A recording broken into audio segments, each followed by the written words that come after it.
বন্ধুরা, আমি আজকে একজনকে সাথে আপনাদেরকে পরিচয় করে দিচ্ছি। সে হচ্ছে হিরো আলমের প্রতিদ্বন্দ্বী এবং আচ্ছা, তার মুখ থেকে আমরা শুনি সে কে, তার পরিচয়টা কী বন্ধু। বিসমিল্লাহির রহমানির রহিম।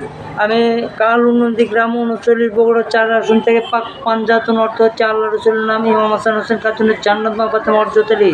এরাই 5 জন থাকি কয় পাক পাঞ্জাতন। এবার আমার দল নিবন্ধন হয়নি। আমার মার্কা তরবারি বাংলাদেশ পাক পাঞ্জাতন পার্টি বিপিপি, পিতে বাংলাদেশ, পিতে পাক পাঞ্জাতন, পিতে পার্টি।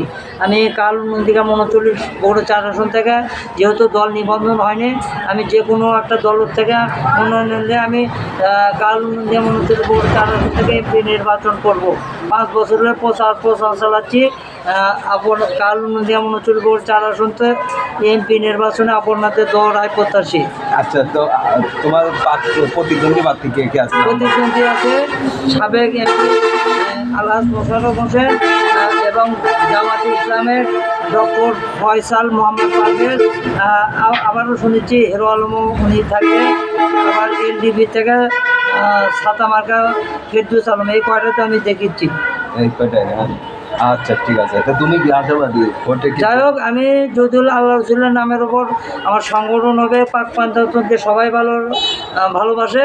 আল্লাহ রসুলের নাম ইমাম হাসান হোসেন খাতুনের জান্নাত মা ফাতেমা অর্জতলি, এই নামের ওপর সবাই ভালোবাসে এবং আমাকে সবাই এমপি সাহেব বলে যারা সম্বোধন করে।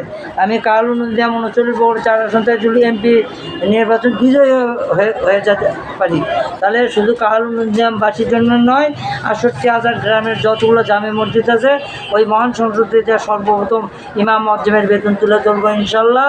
হিন্দুরাও তো দেশের মানুষ, ওদের যে মন্দির আছে ওদের মন্দিরের ঠাকুরের বেতন যেন সরকারিভাবে হয়ে যায়। এই দুটো হলো ধর্মীয় উদ্দেশ্য। আরও বহু কাজ, আমি ভালো কাজগুলোই করবো। ওকে, থ্যাংক ইউ। তাহলে শুনলেন তো তার মুখ থেকে কথা। তো সবাই ভালো থাকবেন। আল্লাহ হাফেজ।